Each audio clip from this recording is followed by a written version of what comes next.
ఉదయమునే లేచి ప్రార్థన చేస్తే ఏం జరుగుతుందో తెలుసా?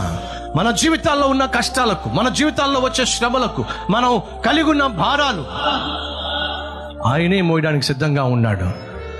సమయానుకూలమైనటువంటి ఆలోచన, సమయస్ఫూర్తితో కూడిన ఆలోచన ఆయనే ఇస్తాడు. ఎందుకు నువ్వు భారం మోస్తున్నావు? ఎందుకు నువ్వు కన్నీరు కారుస్తున్నావు? ఎందుకని వణికిపోతున్నావు? ఎందుకని టెన్షన్ పడుతున్నావు? కారణం తెలుసా? నీ భారము నువ్వు యెహోవా మీద మోపటం లేదు కాబట్టి. నీ చింత యావత్తు నా మీద మోపము, నేను నీ గురించి చింతిస్తున్నాను అని దేవుడు చెప్తూ ఉంటే ఎంతసేపు కూర్చుని ఏడవడమే, ఎంతసేపు కూర్చుని బాధపడ్డమే. సహోదరి సహోదరులు, ఎందుకని ఇంత అద్భుతమైనటువంటి దేవుడు మన భారాన్ని వహించడానికి సిద్ధంగా ఉంటే ఆయన నిర్లక్ష్యం చేస్తావు? ఈ రోజు నుంచైనా ప్రతిరోజు నువ్వు మోకరిస్తే నా ప్రభు నీ మీద ఉన్న భారాన్ని తొలగిస్తాడయ్యా.